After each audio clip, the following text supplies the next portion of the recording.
இது என்னது? ரேஷன் கடையில் கொடுக்குற இலவச அரிசி. இப்போ மையம் என்ன கேட்கிறேன், இங்க வர ஒரே வயல் ஒரே நெல், இது கடைக்கு போகும்போது தரமா போகுது, இந்த ரேஷன் கடைக்கு வரும்போது இப்படி அழுக்கா வருது, இப்படி புழுத்து இந்த புழு பூச்சி வண்டெல்லாம் இந்த அழுக்கா வருது. இது ரேஷன் அரிசி தான், இது கடை அரிசி. அப்போ ஒரே நெல் ஒரே வயல், கடைக்கு வியாபாரத்துக்கு போகும்போது தரமா போகுது, மக்கள் சேவைக்கு ரேஷன் கடைக்கு வரும்போது தரங்கட்டு வருது. இடையில என்ன நடக்குது? இது கேள்வி கேட்கணுமா இல்லையா சொல்லு. பாரு என்ன நடக்குது பாரு. இப்போ இங்க பாரு, இந்த அரிசியை சாப்பிட்டா ஒரு அமைச்சர் சொல்லு, ஒரு மாமன்ற உறுப்பினர், ஒரு சட்டமன்ற உறுப்பினர் அல்லது ஒரு நாடாளுமன்ற உறுப்பினர் எவனாவது ஒருத்தனை சொல்லு சாப்பிடுவான்னு சொல்லு.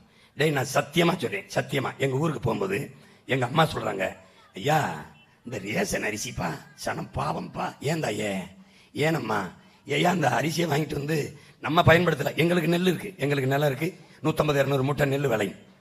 இங்க பாரு, அந்த அரிசியை எங்க மாடு வச்சிருக்கோம், மாட்டுக்கு ஆக்கி தவிட்டோட அந்த தண்ணியோட கலந்து வச்சா எங்க அம்மா சொல்றாங்க, மாடு தொட்டியில வாய வைக்க மாட்டேங்குதுப்பா, நாத்தம் குடிக்க மாட்டேது. கோழிக்கு போட்டேன்ப்பா, கோழி கொத்தராட சாமி, மூட்டையில தான் ஏத்தி இறக்காம.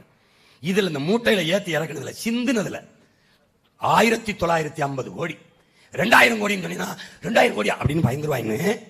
1950 கோடி எப்படி எப்படி